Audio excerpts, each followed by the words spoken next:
Good morning everyone. As we have continued with our third lesson of geography, that is mineral and power resources.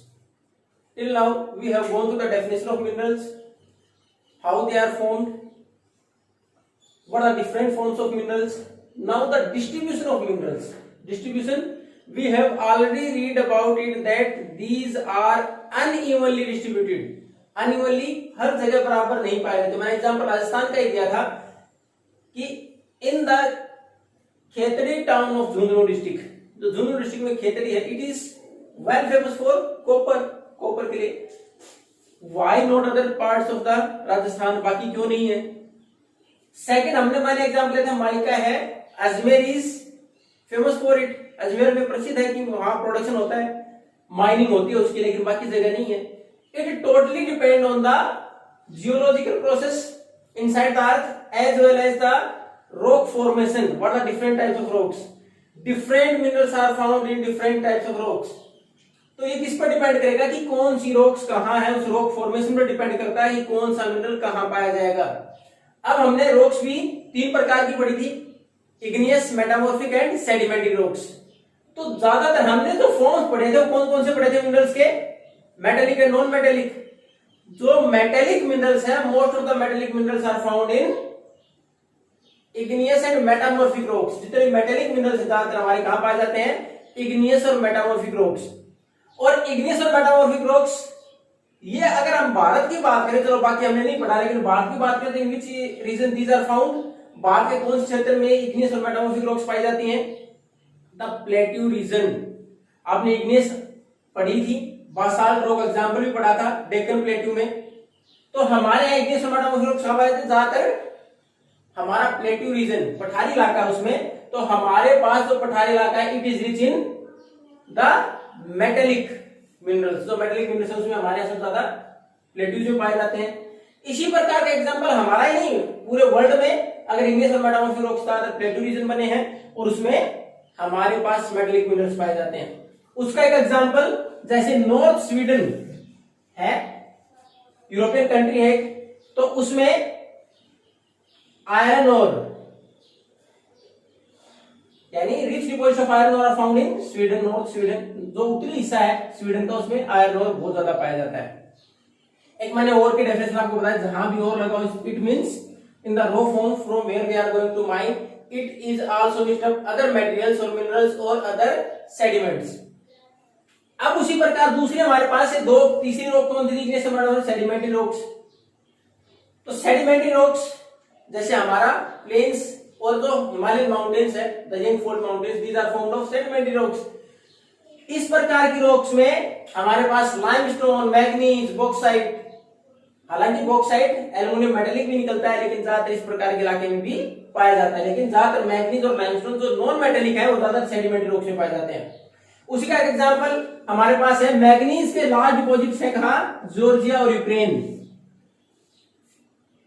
अब उसके साथ एक limestone का example भी आपकी बुक में दे रखा है, वो फ्रांस का एक रीजन है जिसके अंदर लाइमस्टोन, चूना पत्थर, वो भी सेडिमेंट रॉक्स का पार्ट ज्यादातर पाया जाता है. यानी सेडिमेंट रॉक्स में नॉन मेटेलिक मिनरल्स ज्यादा पाए जाते हैं. उसके साथ साथ मिनरल फ्यूल पढ़े थे आपने, चाहे पेट्रोलियम, नेचुरल गैस, ये हमारा ये भी ज्यादातर किसी सेडिमेंटरी रॉक्स में ही पाए जाते हैं. तो ये डिपेंड करेगा कि हमारा किस प्रकार के रॉक्स है, उसी प्रकार का कौन से एरिया में वहां ये मिनरल्स पाए जाएंगे. तो डिस्ट्रीब्यूशन ऑफ मिनरल्स है वो अलग अलग अनइवन है, हर जगह बराबर नहीं पाए जाएंगे. Totally depend on the rock formation, किस प्रकार के रॉक्स उसके ऊपर डिपेंड करता है.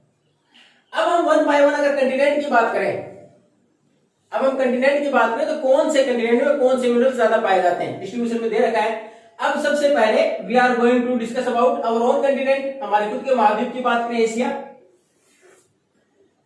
अब एशिया में there are large deposits of iron ore and especially in two countries China and India. iron ore है हमारे पास, लोह एस जिसको बोलते हैं, उसके बहुत सारे हमारे पास डिपॉजिट्स हैं चाइना और इंडिया में, यानी अच्छा प्रोडक्शन होता है.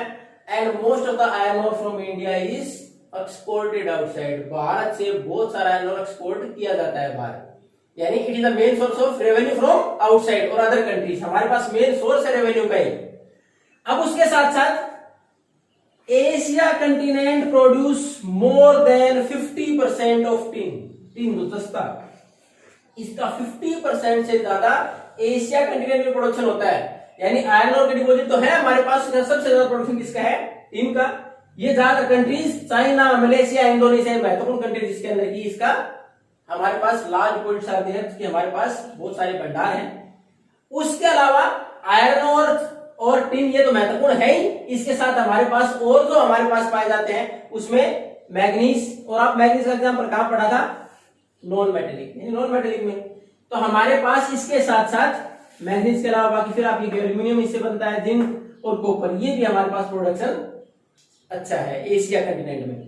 तो ये था हमारा एशिया कंटिनेंट। एशिया अगर लार्जेस्ट प्रोड्यूसर की बात करें कि एशिया सबसे ज्यादा किसी कौन सा चीज प्रोड्यूस करता है, तो टिन है, क्योंकि मोर देन 50% ऑफ द वर्ल्ड। दूसरा सबसे ज्यादा प्रोडक्शन किसी से करता है? आयरन ओर का।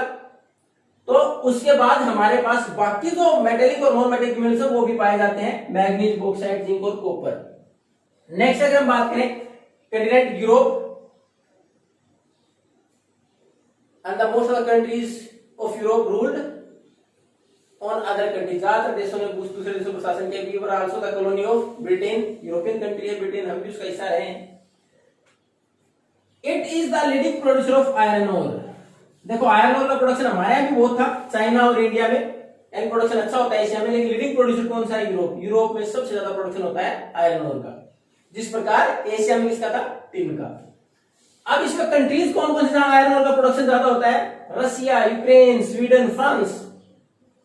तो इसमें यूरोप का हमने पढ़ा। देखो यूरोप, ये सारे these are totally European countries. लेकिन अगर रशिया की बात करें, इसको कई बार हम बोल देते हैं कौन सा कंट्री? यूरेशिया। यूरोप और एशिया दोनों का क्या है? थोड़ा सा हिस्सा इसका एशियन कंटिनेंट में भी आता है। तो यूरोप, इन भागों में ज्यादा हमारे पास आयरन ओर के डिपॉजिट्स हैं, लीडिंग प्रोड्यूसर है यूरोप। उसके साथ साथ यहां और जो बाकी हमारे पास मिनरल्स पाए जाते हैं, उसमें कॉपर, लीड, जिंक, मैग्नीज, ये ईस्टर्न यूरोप का जो हिस्सा, इसमें बाकी ये सारे मिनरल्स भी पाए जाते हैं। We have already gone through the two, Asia and Europe, and the third one is North America. In North America, the minerals are found in 3 different regions.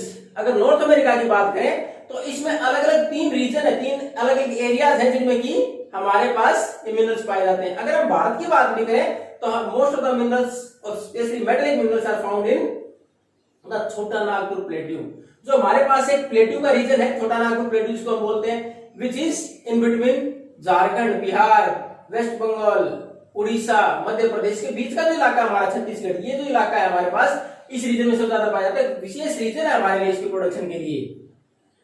उसी प्रकार इसको नॉर्थ अमेरिका के 3 रीजन है जहां ये जितने सारे मिनरल्स है पाए जाते हैं, महत्वपूर्ण मिनरल्स पाए जाते हैं। इसमें कैनेडियन रीजन, उसके बाद एपेल्सियन रीजन, और तीसरा है वेस्टर्न माउंटेन रेंजेस, जो पश्चिमी वहां की पर्वत श्रृंखलाएं उनके अंदर। तो कौन कौन से 3 रीजन हो गए? कैनेडियन रीजन, एपेल्सियन रीजन, और थर्ड है वेस्टर्न माउंटेन रेंजेस, पश्चिमी जो पर्वत श्रृंखलाएं। उसको आप नाम देखो, पश्चिमी जो पर्वत श्रृंखलाएं उन्हीं का एक नाम है कोर्डिलराज। अब इसमें देखेंगे कैनेडियन रीजन में, तो कैनेडियन रीजन किसके लिए? It is famous for the production of iron और निकल, गोल्ड, यूरेनियम और copper. America, North America is divided to 3 regions according to the minerals. अगर मिनरल्स की प्रोडक्शन की बात करें 3 रीजन में डिवाइड किया गया, कौन सा कहां ज्यादा पाया जाता है उसके अनुसार। तो कैनेडियन रीजन में ज्यादा कौन सा पाया जाता है? आयरन और निकल, गोल्ड, यूरेनियम और copper. The second one is Appalachian region. Appalachian region की बात करें, और ये अगर बात करें तो एक लेक है, ग्रेट लेक, उसके नॉर्दर्न हिस्सा है, उसके नॉर्दर्न पार्ट में, उस लेक के नॉर्दर्न पार्ट में है सारा हिस्सा कैनेडियन। अब उसके बाद एपेल्सियन, इसमें it is famous for the production of coal, कोयले का उत्पादन। उसके बाद हमारा पास जो हमने वेस्टर्न माउंटेन रेंजेस की बात की थी, मैंने पहले उस रीजन का नाम बता दिया था, कोर्डिलराज, ये पर्वत श्रृंखला है उसके अंदर। उसकी बात करें तो copper, lead, zinc, gold and silver. तो इसमें प्रीशियस मेटल की बात देखो, गोल्ड और सिल्वर दोनों है। हमने आज डिस्कस किया डिस्ट्रीब्यूशन मिनरल्स किस प्रकार किस पर डिपेंड करता है। उसके साथ साथ हमने कंटिनेंट वाइज पढ़ा 3 कंटिनेंट के बारे में, कौन कौन से? Asia, Europe and then after North America. Asia की बात करें, it is the largest producer of tin, जस्ते का more than 50% of tin is produced in Asia. Asia महाद्वीप प्रोडक्शन करता है। Then after Europe it is the largest producer of iron और iron ore का प्रोडक्शन सबसे ज्यादा करता है। बाकी भी उसके साथ हमारे पास मिनरल्स है, लेकिन सबसे ज्यादा प्रोडक्शन इनका होता है। Then after the North America, अगर नॉर्थ अमेरिका की बात करें तो it is divided to 3 regions according to the availability of the minerals. Minerals की अवेलेबिलिटी का आपको 3 हिस्सों में बांटा है, Canadian, Appalachian and the western mountain ranges. उसमें हमने अलग अलग पढ़ा कैनेडियन रीजन किसके लिए प्रसिद्ध है, एपेल्सियन किसके लिए प्रसिद्ध है और वेस्टर्न माउंटेन रेंजेस किसके लिए प्रसिद्ध है। Remaining distribution of minerals according to the continents we are going to discuss in the next class. Till that time, if you have any doubt, then you can ask. Thank you and have a nice day.